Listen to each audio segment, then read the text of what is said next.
If you asked me then, I would be like, but right now. Tomato. Right now. It's so crazy. I didn't even realize it until this moment. You and I literally lived the exact same life at the end of 2025.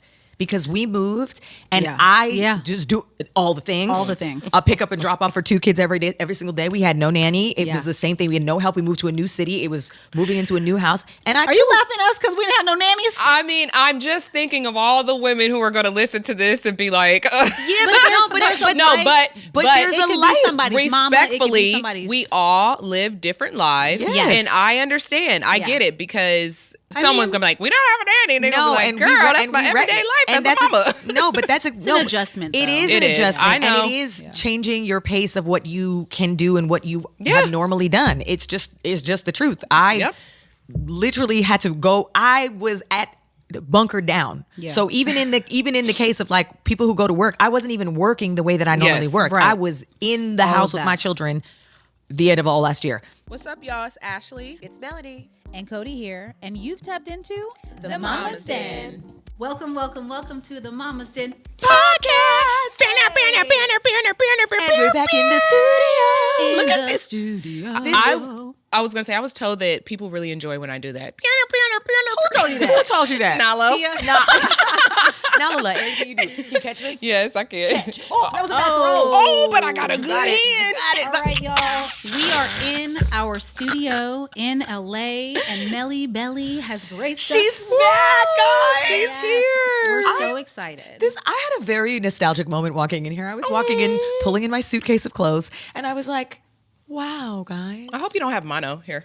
I hope so too. That would be difficult for all. Mono. Well, I mean, I tell my children not to share lip things. Is this 1972? Bitches is getting mono. Yeah. Mono? But let's just talk about Mononucleosis? the 24 inches of your hair that have grown since we last saw you. Is it that much longer? It's so long, Rapunzel. It's really long. It's crazy. Show the people, take the back and put it in the front. I know.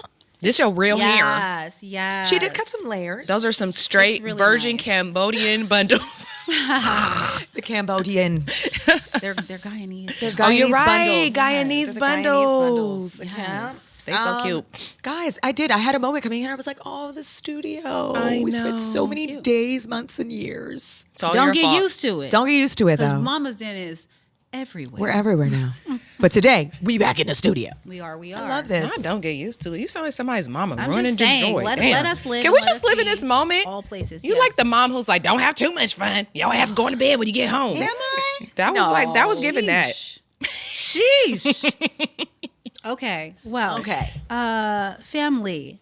We're so excited. Okay, so first off, we're excited to tell y'all about this movie called GOAT. Yes. That is coming out on February 13th. So and it's from the cute. producers of the studio behind Spider-Man Across the Spider-Verse, which is a big Amazing. deal, as well as K-pop Demon Hunters, which is my jam. Samies. Okay, so it's an animated sports action comedy. It's original. Steph Curry is the producer. It's about dreaming big. I totally fell in love with the trailer. We have not seen the film yet, but we will very soon.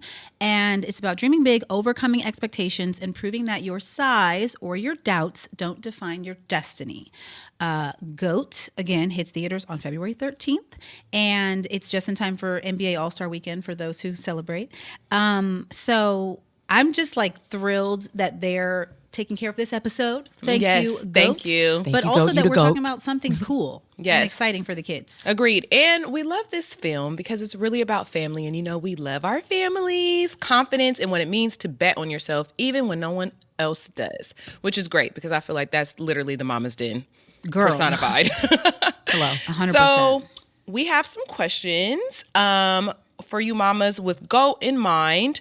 Melanie is in New Jersey, and we're pivoting to virtual episodes. Okay, but don't do that because we don't want our friends to do because that. I just love you guys and I'd rather be in person. Yes. But we do love that we're able to make it happen Yes. however we can make it happen. And we're juggling all these things that we have kids and all of the things that are happening in this year. But we're going to stay positive for this episode. Absolutely. So I just want to rediscover with what everyone else is thinking and doing a little bit. So, yes. Because the last time we saw each other was Atlanta. No. Yes. really like November? Yes. 2020 Fizzo? Yes. Well, that would be 5, but you know what I'm saying. Oh, really? So yes, I love this. I love like new questions and like seeing where our heads are. Yeah. Because we've been doing our virtual thing, but we haven't actually seen each other. Absolutely. Okay. Absolutely. That's crazy. Wait, it really was November? Yeah. That's the last time we like laid eyes on each other. In person. In person. Because I look at you all the time. I know. On Instagram. And and on FaceTime. and on virtual Zooms or whatever. I'm kidding, Our, I'm playing. our recording. Yeah. But be in the same space, yeah. That's why it feels like that, because we're doing our virtual episodes. I'm like, I just saw you guys. Yeah. Okay, We no. see each other like once a week. Okay. Okay. We True. do, Which is nice. All right, I'm going to kick these questions Kick it off. Kick it off. So, what's something you wanted as a kid that felt unrealistic, but you chased anyway? What about you, Mel? Oh my God. I mean, music, being a professional singer. Did you ever doubt yourself? I think the singing nurse. I don't think I doubted myself, but I think growing up in Toronto, I'm a child of immigrants. Yeah. There was no pursuing a professional career in music as an artist. There was always like a ceiling in Canada. You could go this far, but in order to really make it, you had to cross the border and you had to go. Not the border. Yeah. I mean, hello, I'm from another country. I know. It's true. It's wild. South of the border, we had to go.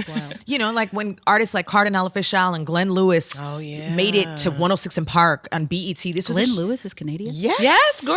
I What? didn't know that. Don't you forget it. I know who Don't Glenn you Lewis forget is. it. But I didn't know he Okay, was Canadian. you didn't have to re-sing the line in a better voice. Okay. I just wanted to make sure people knew what song we were talking about. Oh my God. Oh my God. No, but for real, it was a big deal. I love you, friend. You have many talents. Oh. You do. Well, that was the nicest shade that I've received in 2026. I've got more. Well, that's why she's here. Yes, let's go. Because I should be leading it. Humble her, Melanie. Oh my okay, God. okay. This took a turn. I love you. I This love took you. a I love you turn. so much. Wow. I do. But last night, I'll take it back to our conversation last night, not to go too far off topic. We were talking about rings and fingers and sizes. And Ashley started saying that she's like, I have fat fingers. And I was like, no, you don't. And I tried on one of her rings. I was like, oh, yeah, you do. And she's like, hold on, bitch. It's too far. She's like, you can't agree with my criticisms. Any of her fingers. I can barely fit her thumb. It didn't fit my Okay, thumb. right after this, I'm trying And I on had your no rings. idea. It's riveting. Okay, relax. We're not finger shaming over here. I'm not finger shaming you. You don't look like you have fat fingers. I was very surprised. I got a big old big toe too named Bobby. What? Not a Yeah, name. my friends named my big toe. It's big. Crazy. That's It's really a big toe. Okay, wait, Melanie. Why Bobby? Okay. All right, Melanie had to go south of the border to South pursue of her the border, dreams. yeah. And like, you know, my parents, they didn't ever think that a profession in the music industry or in entertainment was a real job. My parents grew up in Guyana where they didn't have TVs. Like it was just you had to become a doctor, you had to become a nurse, you had to become a teacher, some sort of like professional. To in them, that a world. real job. Yeah, a Yeah. real job. Get your education. That's what it had to be. And I remember even, you know, growing up, my brother at the time, my brother's much older than me, and he was dating somebody who was a singer, and her brother was kind of like a music producer, and he heard me sing when I was 12 years old. And he was like, I want to like work with your sister and like get her in the studio. And my mom was like, absolutely not. Like, you're not going into the studio at 12. And, you know, it was just crazy. It really was unrealistic. I was playing sports at that time. It just wasn't even an idea that it could be a profession. And then once I got a little older and then I was finishing high school and then I started sharing more that I could sing, that's when I started to meet people. And I met a rapper who was like, yo, you want to sing a hook on my song? I was like, sure. And that was the first time I'd ever gone into the studio. What rapper was that? Okay. Oh, okay. No. Sorry I mean, to it's that- not- it's not- sorry it's- to that man. No. It's like, it's nobody that... It's nobody that anybody would know. He was just a guy who rapped in Toronto and we met and it was just like, sure, I'll do that. Yeah. But that then led me to find a studio, and then I was a part of that girl group as a young teenager, and that was as a young lady, and then I started to see there were ways to kind of pursue the business. Yeah. But I definitely had to leave. I had to go to the States. I had the opportunity to go, and I left. Yeah. And I was so shocked when I did, because when I told my mom, hey, I met this woman, she has this company, and they want to fly me down to Los Angeles to start recording demos, my mom was like, had one phone conversation with this woman, had a copy of her driver's license, and let me get on a plane and go to California. Wow.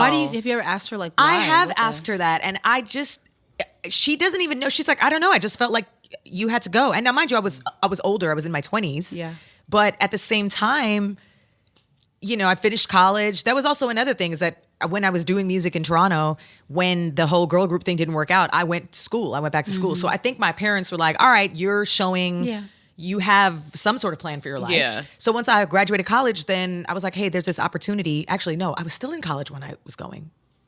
That was a long time ago. Anyways, I really just think it was just divine. Yeah. I can't even attribute it to my mom or dad really being like, I'm going to push you in this direction. Yeah. I think God just released whatever fears or limitations my mom necessarily believed were for a professional career in the music industry and let me go.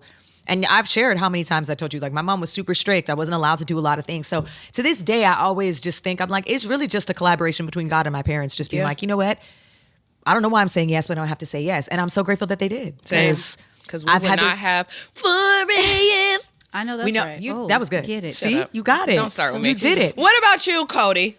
Okay, a dream that I might have had when I was growing up. Yes. That I might have seemed seemed unrealistic, but you decided I'm gonna follow this dream anyway. Okay, so it's probably I was trying to decide if it was like I want to be Oprah, which was like definitely a dream of mine, or acting. Like I was an actor, as y'all know, and I stopped when I was like 12 because I was also an athlete and I had to, it was a lot to juggle and I had to choose basically.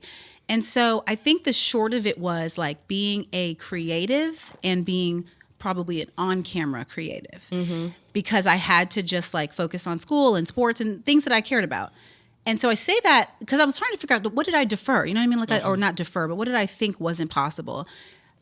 When I went to college, I was a business major. I don't know if I told y'all that. I went to college as a business major. At Howard? Can I tell you Howard, something? yeah. I did accounting and finance. Girl, unfortunately, accounting is why I was like, no, thank you. Please. Why in the hell would I do accounting and finance? That makes sense. I ended up finishing in business as well. I was a business major. I didn't finish in business. But okay, what did you finish in? So when I was in the school of B, I literally was like, well, everybody needs business majors. So maybe I can work at a magazine or like somewhere creative, but like as the business person. And I did not like that at all. And so I knew I wanted to change my major. And by the time I was a sophomore, I changed to broadcast journalism. Oh, so did I. Yeah. Oh, yeah. So I changed to broadcast journalism. I actually graduated from the School of C as a broadcast journalism major with a minor in business. Okay. And fun fact, I've told this story before, but I don't know if I told y'all. Fun fact, several stories here. But one is that my mom was on Oprah. She was on an episode about breast cancer. Oh, wow. And every time you just say things about your mom, I just am like, what a fascinating woman. She's Capricorn. Is, y'all. She is. You don't Layered. even know the half. Shout out to Renee. But she was on an episode of Oprah about breast cancer. We knew one of Oprah's producers, Diane Hudson. She'd been her producer for 20 years. And while we were there, so my sister and I came to Chicago. And while we were there, I was trying to figure out what my major should be. And I was deciding between radio, TV, film, and broadcast journalism. And Oprah and Diane told me that my major should be broadcast journalism. So I like to tell people that Oprah told me what my major should be. Come on, Auntie O. Which was broadcast journalism. And so that's how I pivoted. And then fast forward to like making a docuseries and like TV film. I feel like I'm using all my degrees, all my education. And I feel like I'm literally fulfilling all of those creative things 1,000%. that I had as a child. Girl, you know you Copra. Hello. Copra. I love it. Okay, Ashley, your turn. You know what? Mine was about to be a little dark, but I'll make it positive. No, because I was going to say I'm not even being funny, but I think that like a dream that seemed very unattainable, not dark, but just like not as fun, is that like I quite literally just dreamed about like safety and like living in a safe, happy neighborhood and like just being financially secure. Okay, first of all, while that sounds dark, knowing your life. Yeah. Come on, dream. Yeah. Yes. No, like the life that I'm living is literally. That's aggressive. Come on, That's airplane. aggressive. Is he about to land on the roof? What's happening? Pretty much. Gosh. Tactical team. Right when he leaves, you start with the life that I'm living. No, but I think I really thought about that. I literally would look at people when their parents would come to like parent teach, like both parents, and I just was like, I just want to have a 2-parent household and like just know what it's like. My friends would talk to me about like stuff they did with both of their parents, and I was like, I have no idea what that even means, you know?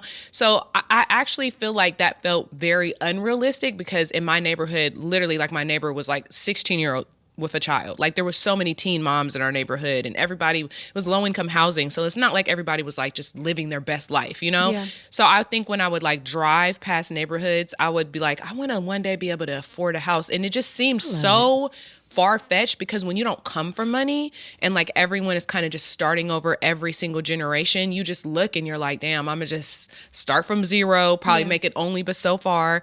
But the thing about me was like, you know how you want something and it may seem impossible, but subconsciously you start doing things to get it, even though you don't think that you're gonna get it. So I was like, I'm gonna get a job at 14, and I just kept working and like realizing like I was working so that I could have those things, but I really was like, that was the mindset, and I kept doing like a little bit better. Do you know what I mean? And getting a little bit more.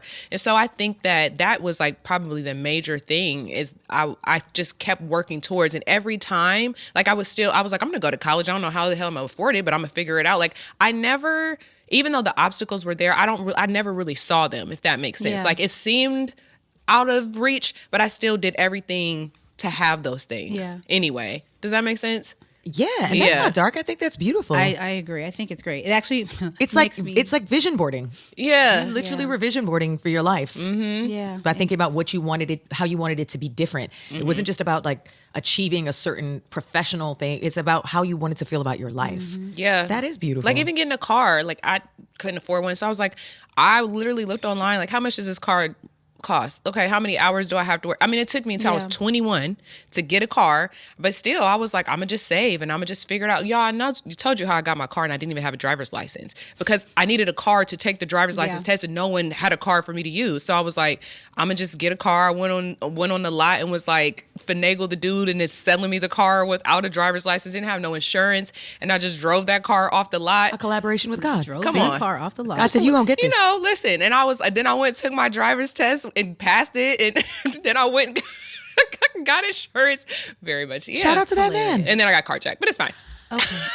See, always got to go dark. No, I do want to say though, that makes me kind of, not that it's a plug, but like makes me love the movie Goat even more. Yes. When I first watched the trailer, I watched it with Brooks. And he was the one that was like so obsessed with it. But the character is a goat who wants to play roarball, which is like all the big animals play this basketball-like game. Yeah. And so he is little and no one thinks he can be successful. And so just thinking about all of these things that like our outer families and environments didn't necessarily know was possible for us and how we like said, well, I'm gonna figure it out. Yeah, you have to have that resilience. You just have to believe that you really, like when people say that to you, it sounds like hooky dooky, like you just have to believe in yourself, but you quite literally just have to believe the impossible, because if you believe that, then you will continue to do behaviors to make it possible.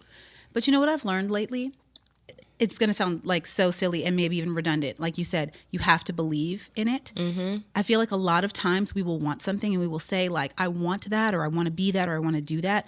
But the belief that it's possible, like if you don't actually have it, like I've been thinking about that a lot, like manifesting and praying and all those things. Yes. You have to actually believe it. You can't just say it because it's like, well, they told me, God, I give it up to you. Yeah. You got it? You know what I mean? Like I've been thinking about that a lot lately. Yeah. And you know what? The belief causes action. Because people that do things, even when people see people doing something like a little tiny goat trying to play roarball, you know, like when you see people go and do something, you're like, oh, they're not that good. Or you'll see people in talent shows and you're like, oh, they can't really sing, but they believe that this is for them. That's why they're there. And everyone else who can probably sing better than them, dance better than them, act better than them, they're at home giving it to God or praying about it or just manifesting it, but there's no action. Like the action is the real faith. The action is the real belief, because if you believe it, then you're going to at least attempt it and try it, because you believe the outcome will be something that you want. We have this conversation with Cam a lot in sports and stuff like that, because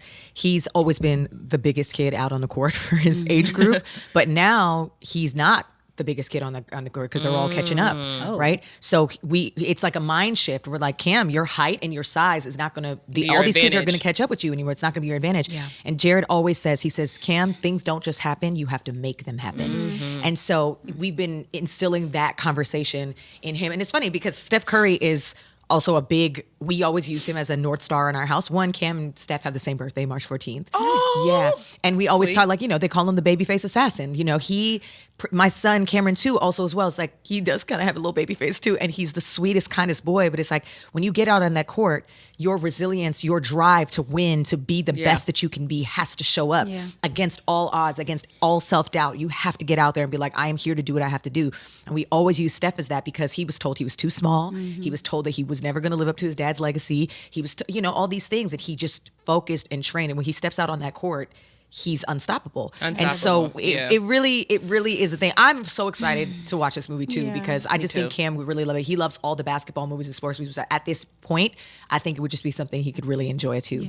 But that leads me to my next question. As far as comparison, have you guys ever felt the pressure to live up to someone else's definition or version of success, whether that be someone in your family or someone you've admired, or just like what that looks like to you? Because I was thinking about this on the way here, and in entertainment, there's always this idea that you're not great enough until you've won the Grammys or you've had the billboards or the number one or everybody knows your name. But whenever people ask me, like, how do I become a singer? I'm like, you just sing. I was like, define what that looks like for you. If you want to be the best jazz lounge singer in your town and people come and see you every week, that's success.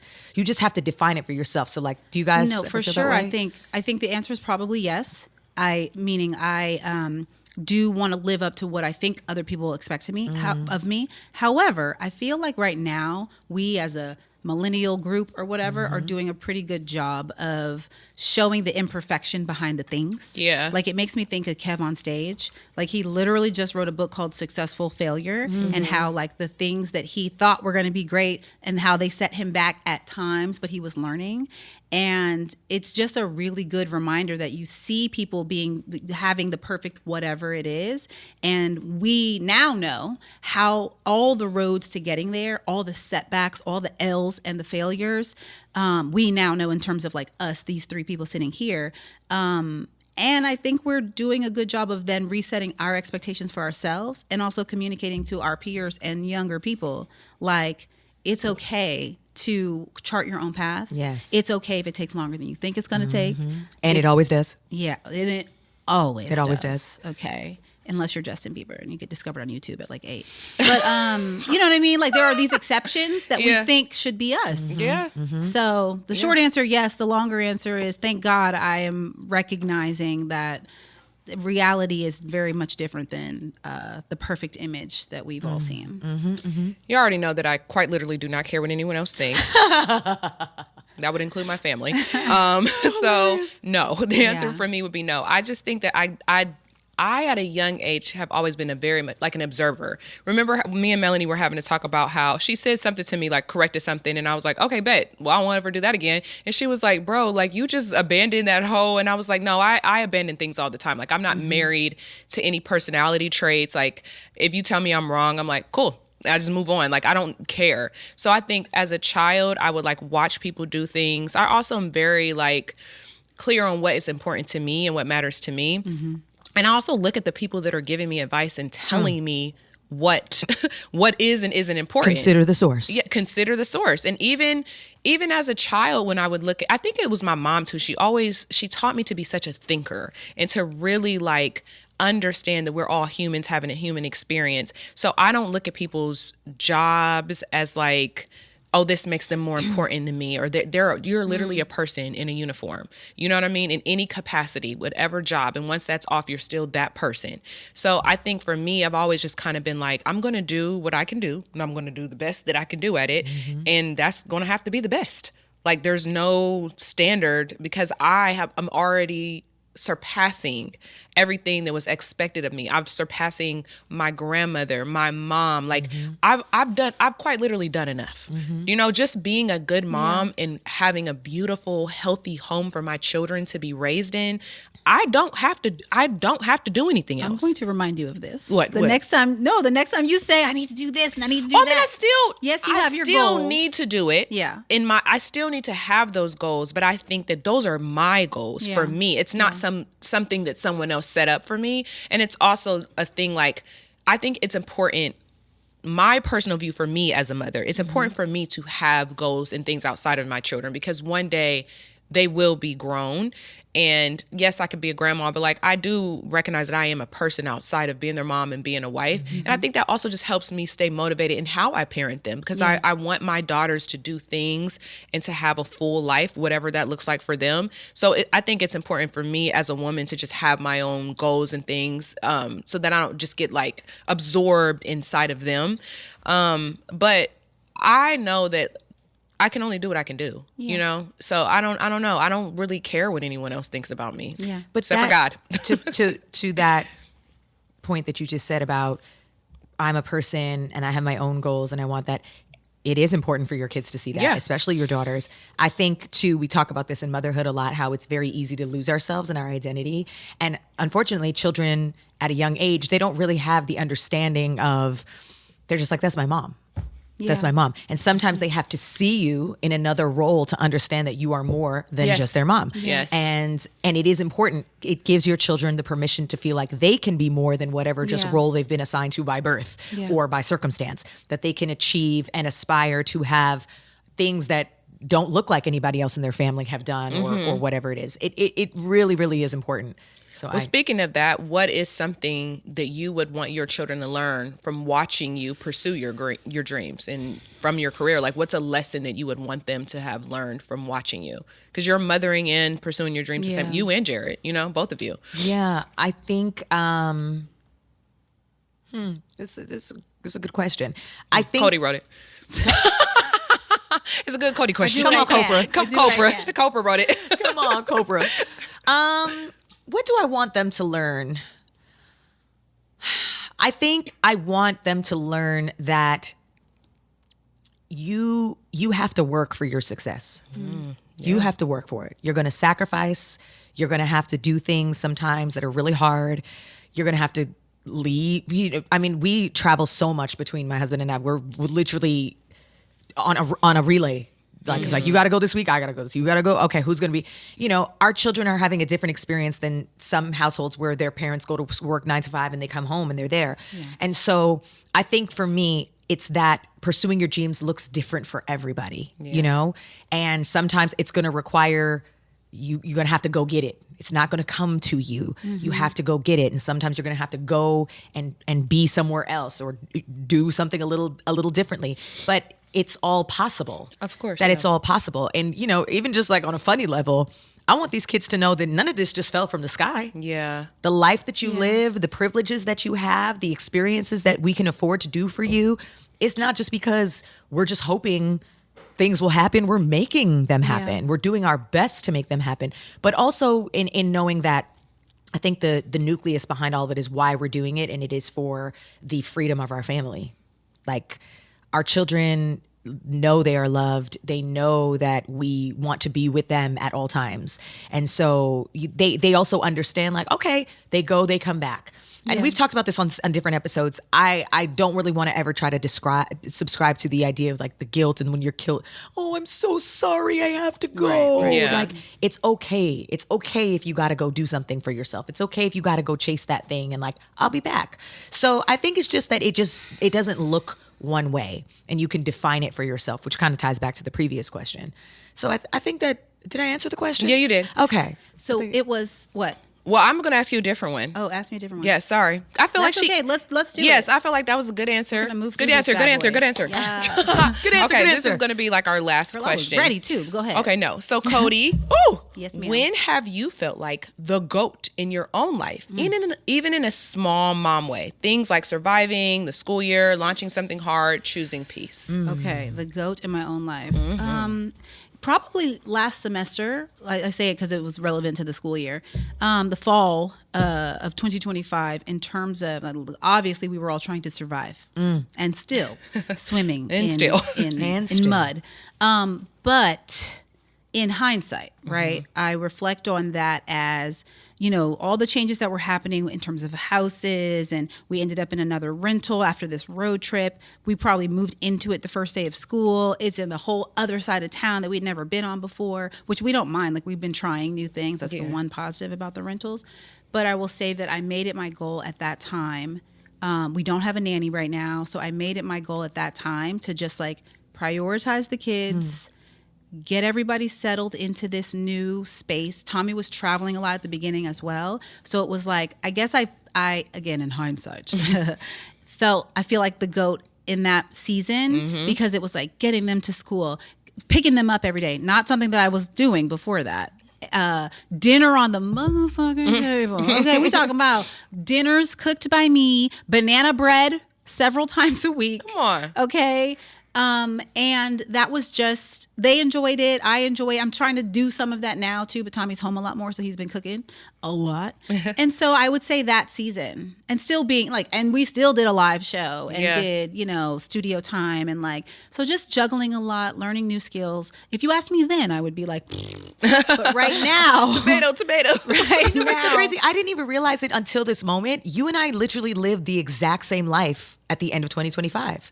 Because we moved and I just do all the things. All the things. I'll pick up and drop off for 2 kids every single day. We had no nanny. It was the same thing. We had no help. We moved to a new city. It was moving into a new house. And Are you laughing at us because we didn't have no nannies? I mean, I'm just thinking of all the women who are going to listen to this and be like, but there's a life. Somebody's mama, it could be somebody's. We all live different lives. Yes. And I understand. I get it because...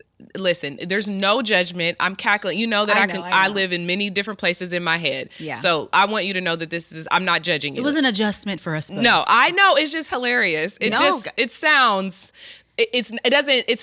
differently than I know your lived experience. But someone's going to be like, we don't have a nanny. And they're going to be like, girl, that's my everyday life as a mama. That's an adjustment. It is an adjustment. I know. And it is changing your pace of what you can do and what you have normally done. It's just the truth. I literally had to go. I was bunkered down. Yeah. So even in the case of like people who go to work, I wasn't even working the way that I normally work. Right. I was in the house with my children the end of all last year, every single day. And it was like, okay, and I'm establishing a new life. And so I understand that feeling of like, damn, I did that. I rode that season out with grace for myself. Yeah. So I think that's what it is. It's not just about like, oh my gosh, I had to cook every day. It's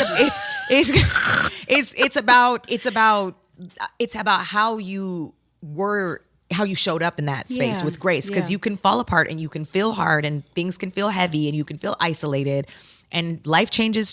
Like you have been moving. Yeah. A lot. Yeah. A lot. So it is a lot. That is a GOAT season for you. Absolutely. Thank you. I would agree, both of you. I think in general too, like you said, the real thing is just adjustment of life. And I think a lot of people can relate to that. If you're used to your life being one specific way, and this is how we function as a family, this is what I stepped into this situation believing was going to be the situation. And anytime that adjustment happens, it's hard. It's hard for people to have to relearn a new role in their family. Yeah. Like, yes, I get it, because, someone was saying, I don't remember who it was. I was watching something on Instagram and they were talking about relationships and how, even when you're dating, right? Like sometimes, it was an Instagram. It was my homegirl Bree. Shout out to my homegirl Bree. But a lot of information is given to me. Sometimes I have no idea where it comes from. But my girl Bree, she's one of my dance mom friends. We've grown like really close, and she's really sweet. But we were talking about relationships and how sometimes like you do give different, right? Like this might be a season where I have to give 80%, and you're giving 20, and I feel like that too. Like right now, you guys are giving more in the motherhood because you have been working. Girl, we don't use that term, working moms. Till 8 p.m. usually. That's what I was going to say. You've had outside home jobs on top of your mothering job. Your like for the existence of your motherhood for both of you. And I've been in the home the entire time. But it is an adjustment. Even with Chia and I, right now, we're going through like some adjustments, and I feel like he's giving 80%, and I've probably been giving 20% for the past 3-4 years. Like it's been a long period of time. I feel like this is a whole nother episode. It is. I feel like you give a lot more than 20%. What are we talking about? No, because when I think about the roles that we've always played, where I've always been the one who's cooked 3 meals and done everything with the children, and that has been my existence, and I could hang my hat on that. Like, no, I don't have a traditional job, but I do everything for our kids. That's not true right now. I get up at 10 o'clock. And I kind of stroll through the house. Yeah, but that's okay too. That's a GOAT season as well. But that's my point. You've earned your GOAT season. How about that? That's my point though. But to your point, it feels weird sometimes when you're adjusting your role, and your identity has been, I'm in the office till 8 and I'm working hard for my kids to make this money. And identity has been, I'm in the house and I'm doing everything. Girl, I've been making banana bread every single day. You know what I mean? Like, this has been my existence. And then when I see you guys doing that, and I'm kind of like, you're like, I'm making my kids breakfast. I'm like, I don't even know what that means. You know? So it's like, we've kind of switched roles, except for I'm not going to no job. I'm just here for the vibe. I love it. I love Bring that. the vibe. And Bring love the that for vibe. you. Here for the vibe. And love that for you. A definition of success. Yes. Rest, support, ease. Yeah. Yeah, Love but it. I know that it'll switch soon, so I'm just also very much so enjoying it. 'Cause Relish, when soak it that up. change happens, baby, I'm gonna be back in the trenches. Soak it up. Soak it up. Well, I think suffice it to say, we have all from being young to now, like we are always in changing seasons. Yes. I know what We you're talking about. I'm still still have young. Yes. Well, being childless and in elementary school ourselves. Yeah. Yes. I also would like to say that I live in my goat season because I'm a Capricorn. Okay. Say Okay, that. clock it. Say that. Okay. She's been a goat. She's been a goat. She was born a goat, I was honey. born a goat, honey. Meh. So this was all. That's hilarious. You can use that soundbite all you want. Go ahead. This was all in the name of the movie Goat. Yes. That is coming out February 13th. It is a brand new animated sports comedy from Sony Pictures Animation. Yes. About a small goat with big dreams who gets a shot at the pros in a wild sport called Roarball. So some of the voices, Caleb McLaughlin, who's from Stranger Things. Amira reminded me, she came in the kitchen, she said, you do know who's doing a voice. Yes. And, you know, she's a Stranger Things fanatic. So Ooh. she put me on. I hope they meet when we go to the yes, that'd be screening. cute. Yay. Gabrielle Union, Steph Curry is actually a voice in the movie too. Cute. And Miss Jennifer Lewis and Miss Jennifer Hudson. Hey, all the Jennifers. So I'm excited about it and glad that we had an opportunity to use this film as an excuse to like learn more about each other. Same. Absolutely. And Sony, like, hit us up for the next animated series. We can do voices. I know that's Nah. right. Okay. Meh. All of that said, Mama's Den fam, you know where to find us on Instagram at the Mama's Den Podcast. If you want to write us love letters, you can write us at podcasts With an S. at blacklove.com. And most importantly, wherever you're listening to the Mama's Den, make sure you like subscribe or follow whatever that button is on your Apple or your Spotify or your whatever. Make sure you click that button so that you get a reminder for new episodes week after week. Yes. Okay. Stay locked in with us, and we're working on things. Yes. We want your emails. We want to keep in touch with you. Yes. So make sure you go click on the link in our bio. Yes. And And stay the in show touch with notes. us. In the show notes, All the you can things. find us. We want you to keep in touch with you. So Yes. please sign up so we can let you know what we're doing on the podcast and in real life. Yes, Because the and, Mama's Den is everywhere. Everywhere. and also send our podcast to like 5 people that you love. They don't have to be moms. They could be your aunties, uncles, grandmas, friends. Send our podcast. Share it. Share the love. Share Let the people love. know about us. All right. Till next week. Toodaloo. Bye.